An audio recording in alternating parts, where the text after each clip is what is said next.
போக்குவரத்து துறையில் பணியாற்றும் ஓட்டுநர்களுக்கு முழு உடல் பரிசோதனை மேற்கொள்ளப்பட்டு வருகிறது. ராஜீவ்காந்தி அரசு மருத்துவமனையில் இதற்கான ஏற்பாடுகள் செய்யப்படும் என்றும் வரும் 18ஆம் தேதி வரை ஓட்டுநர்களுக்கான பரிசோதனை செய்யப்படும் என்ற அறிவிப்பு தற்பொழுது வெளியாகியிருக்கிறது. தொடர்பான அண்மை செய்தியை நாம் பார்த்துக் கொண்டிருக்கிறோம். நாளொன்றுக்கு 33 ஓட்டுநர்கள் வீதம் 10 நாட்களுக்கு பரிசோதனை நடத்தப்படும் என்ற அறிவிப்பு தற்போது வெளியாகியிருக்கிறது. அண்மை செய்தியாக பார்த்துக் கொண்டிருக்கிறோம். கூடுதல் விவரங்களை செய்தியாளர் சந்தோஷ் வழங்க நாம் கேட்கலாம். வணக்கம் சந்தோஷ், தொடர்பான கூடுதல் விவரங்கள் சொல்லுங்க.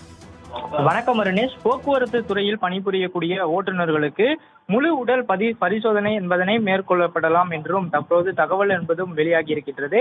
குறிப்பாக மாநகர போக்குவரத்து கழகத்தில் பணி காலத்தில் 10க்கும் மேற்பட்ட விபத்துகள் ஏற்படுத்திய நிலையில் 334 ஓட்டுநர்களுக்கு முழு உடல் பரிசோதனை செய்திட வேண்டும் என்று போக்குவரத்து கழகம் சார்பில் வேண்டுகோள் விடுத்திருந்தனர்.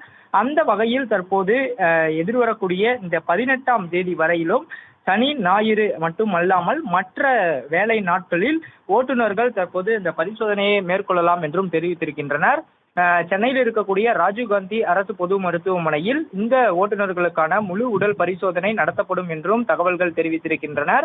நாள் ஒன்றுக்கு மட்டுமே 33 ஓட்டுநர்கள் என இந்த 334 ஓட்டுநர்களுக்கு இந்த உடல் பரிசோதனை செய்யப்படும் என்றும் தெரிவித்திருக்கின்றனர்.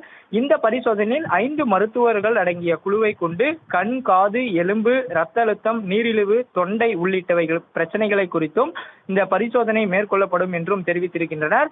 குறிப்பாக இந்த பரிசோதனையின் போது ஓட்டுநர்களுக்கு தேவைக்கு ஏற்ப மேலும் தேவைப்பட்டால் மேல் பரிசோதனை செய்யப்படும் என்றும் தெரிவித்திருக்கின்றனர்.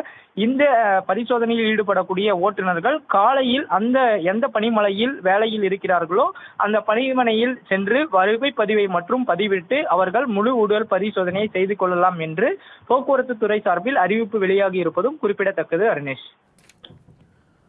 விரிவான தகவல்களுக்கு நன்றி சந்தோஷ்.